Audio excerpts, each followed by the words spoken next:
my channel? Welcome back to another video. I'm Messy Jessie and you're watching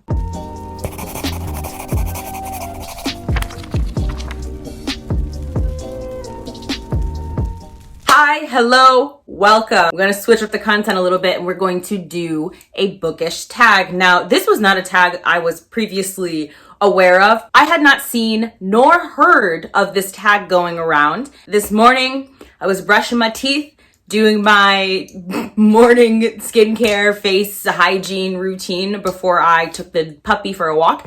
And I like to listen to BookTube while I do those things. And my beloved Elliot Brooks uploaded this Choose Your Own Adventure tag. And I was like, oh my gosh, this is bringing me back to the childhood. What is this tag about? Clicked on it immediately, started watching, and I mean, all of her videos are auto clicks for me. She is incredible. I will leave her channel link down below. I am digressing, and I just, not only was I very inspired by her video, I was inspired by the tag itself. Before any of y'all are like, okay, what's with this plain ring? Look, this was a Gomez and Morticia set, and Morticia is no longer with us. We don't know what happened to her. I don't know where she's at, but she's no longer present, okay? But I'm not willing to let go of the ring. That's what happens. But it's fine. I'm gonna keep wearing it because I miss her.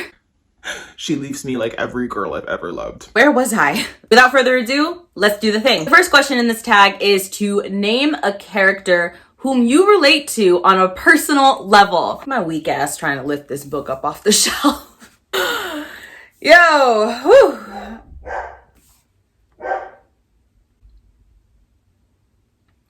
The character that I'm going to pick that I relate to the most on a personal level is none other than my beloved Micah Half-Wolf from Monstrous. Now, I am not implying nor saying that I am anywhere near as cool as Micah Half-Wolf. As deluded as I may be, I am not that far gone. For those of you who are horrifically unaware of what's going on in Monstrous, what this is about, this is a multiple Eisner Award winning comic series where we are following a young woman who is half human, living in a matriarchal society in 1900s Asia, who becomes linked to an eldritch monster and begins to hunger for human flesh. Now, the reason that I relate to her is because she and I are very similar in the sense that once we get something in our heads, we pursue it whole-mindedly, and that's not always a good thing. Micah is prone to obsession, but she's also driven by a sense of justice and fairness, and those are two things that have always driven me ever since I was a kid. I was that annoying kid who wanted to make sure that everybody had the same amount of marshmallows in our hot cocoa cups. Could not accept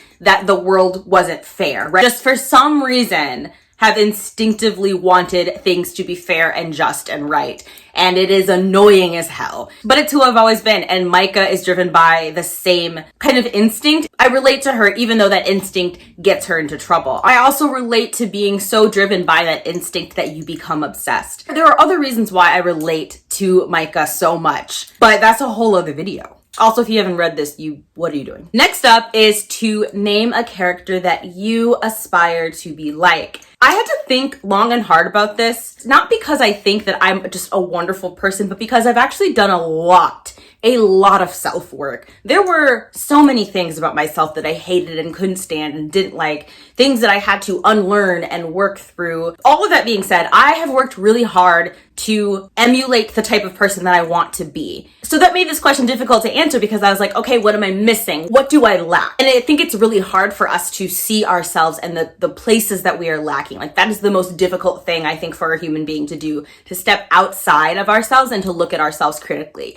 Does this make sense? I hope this is making sense. Maybe I'm putting way too much thought into this question. The person that I selected was Ara from Kingdom of Souls.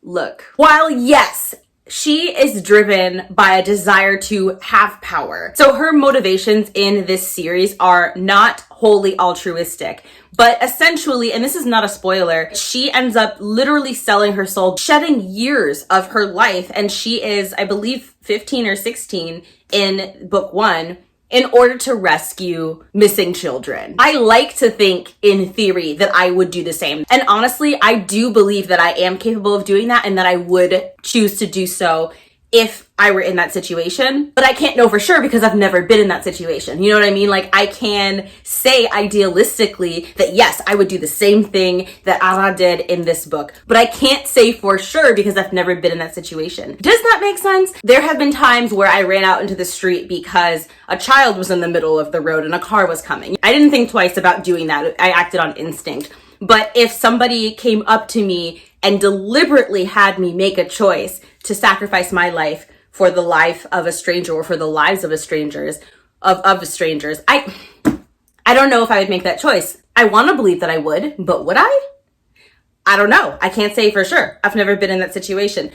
Okay, we're gonna move on. Question number 3 is to name a character to be your champion in a duel. This I did not even have to think about this question at all because there's only one correct answer to this question, and it is Sanjit from Raybearer. First of all, Sanjit is just a formidable, wonderful boy who I want to protect at all costs. But this boy has an incredible ability to intrinsically know, intimately know how a person's body moves, their weaknesses, their strong points, is able to predict how they're going to move before they do so, is able to understand innately just by looking at a person where their old injuries are, which then means he knows how to strike. And essentially he's unbeatable in a battle. I freaking love him. The second book in this series comes out later this year, and I am so freaking excited. It is one of my anticipated releases. I feel like I've been waiting my whole life for book 2 to come out. If you are like me and YA fantasies can be hit or miss for you, I would pick up Raybearer. This book exceeded all of my expectations. The world building, the magic, it was so intricate. The queer representation, the West African setting, it was amazing. All of it was so well done and executed. The characters were so well realized. Some of my favorite characters that I've ever read appear in this book. Sanjit is one of them. He is definitely in my top 6 favorite characters. He's just amazing, and I cannot wait to see what book 2 holds. Next up is to name a character that you love to hate. This question was a no-brainer for me because the number 1 character that I love to hate is Tarak from A Dark Queen Rises. This is the first time I have ever enjoyed a exceedingly grotesquely violent villain. There is nothing likable about this man. He tortures people, he's an abuser, he kills babies, and he delights in kills babies. But he was so enjoyable, specifically because his atrocities were so creative. The creative ways he came up for torturing and executing people, I was fascinated. I couldn't wait to see what this motherfucker was gonna do next. I was ready, okay? And I was never bored when he was on page, which is interesting because I crave a complex villain, okay? I want some moral ambiguity. I don't just want, pure chaos. I don't want evil for the sake of evil. I want a character still. But I still loved him. I was like, every time one of his chapters rolled up, I was ready. I was posted. I was so excited about whatever violences were going to be thrown my way. Next up is name a character who you would want to drink with or spend. Why can I not speak today? Name a character you would want to have a drink with or that you'd want to spend the night with. My first answer was Hilo from Jade City. I have not read Jade War yet, but it's close by because I'm ready. I just finished Jade City and I just want to risk it all, throw caution to the wind, say funk my TBR, and just read Jade War. But I'm going to show self-restraint. I can do this. Watch me do a jump cut and I'm 300 pages into this book. Immediately, Hilo comes to mind. I really have a blast with his character. I love that he is a hothead. Yes, and I'm not one for hothead characters. I like Elliot, do not enjoy hothead characters, but I do have a soft spot for him because his character is not without its complexities. And I do think that he shows restraint and tact when it is necessary. He's not always able to get his anger in check, and he does like to show off, and he does like to have a good time. He is not one who innately responds with restraint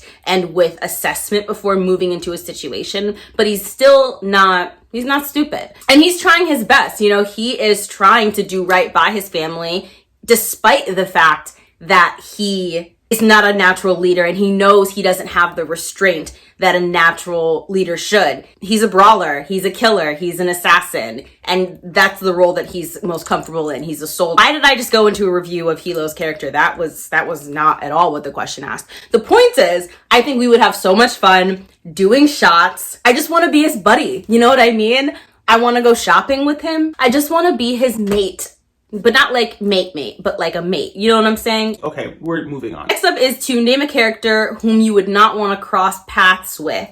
And I'm going to name this character, but there is some stipulations. The character that I would not want to cross paths with is Shafa from the 5th season. Shafa is also somebody that I would love to be friends and to have a drink with. But if he is hunting me, if I have upset him or offended him in some way, if he simply woke up on the wrong side of the bed and I I couldn't be in his bedroom. The point is, he hasn't had his coffee, okay? Whatever. He hasn't had his coffee. He got broken up with the night before. Whatever's going on in his personal life, an origin escaped his grasp. And then he sees me walking on the street. I would not want to be on that street. That's what I'm trying to say. I hope that made sense. I don't know why I explained that so poorly. It is extremely rare that I read a book and I truly feel the formidability of a character. There were times where I felt true twinges of fear and terror at Shafa's scenes. And the fact that he smiles when he's angry, which is something that I do. And I think that this is part of why I relate to Shafa. And yes, there is a scientific explanation for why he smiles when he's angry. But the point is, it's still freaking creepy. I just grin when I'm mad. And I know how angry I am, but nobody else does. And so because of that, other characters who smile when they are mad scare me because I know what's really going on in their head. I hope that made sense. But on top of all that, Shafa is an incredibly efficient killer and has no issue with violence. You know, he seems to very clearly enjoy certain aspects of his job. So yes, I would not want to be tortured by him. I wouldn't even want to risk a glare from this man. Next up is to name a character who you would want to learn from or to be a mentor. And again, from the Broken Earth trilogy, I'm going to pick Essen. Essen was a teacher. She is a master at teaching orogeny. And she talks about that in the later books, at how great she is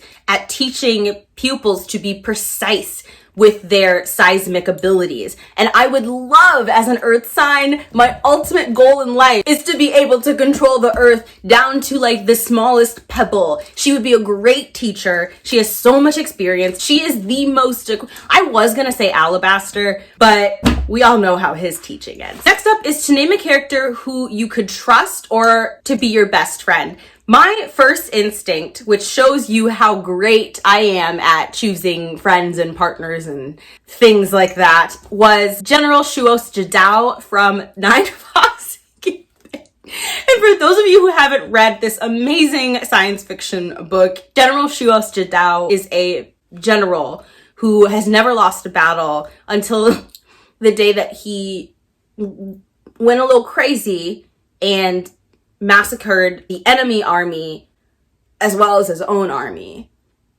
So maybe not exactly trustworthy best friend material. But I want to be his friend regardless. And my explanation is that he seems so level-headed. Next question. The final question of this tag. I know you can't see, but I just like spit everywhere. It was like, don't go chasing waterfalls.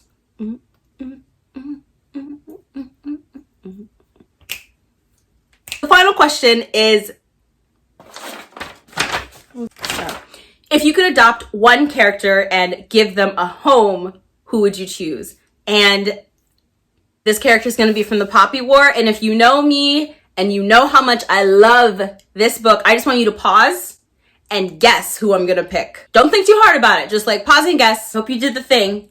Because the person that I'm going to pick, the number one character out of all of the books that I've read that I would like to give a home to is Alton Trenkson. The reason why isn't going to be apparent unless you've read Dragon Republic and Burning God. More so Dragon Republic. My lips have been peeling, so if there's something, if you're seeing weirdness in this area, it's just slowly decaying skin. It's nothing to be concerned about. What Alton goes through as a child, and being, you know, the last of his people, on top of that, what he went through as a child, never being allowed to have a childhood, to be weaponized from such an early age, to do things that you don't want to do for the rest of your life, is so horrific, and I just want to protect him. And I think a big part of that is that Alton, being a boy of color, a very dark-skinned boy of color, just activates my instincts for protecting all of the brown boys who never got to have proper childhoods, right? All of the black and brown boys whose childhoods were robbed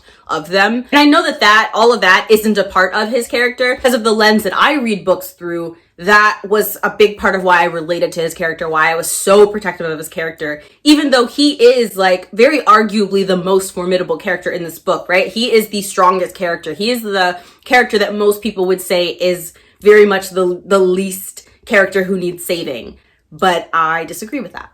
I feel like I just revealed so much about myself, and that all of y'all are about to unsubscribe. And you should probably do that.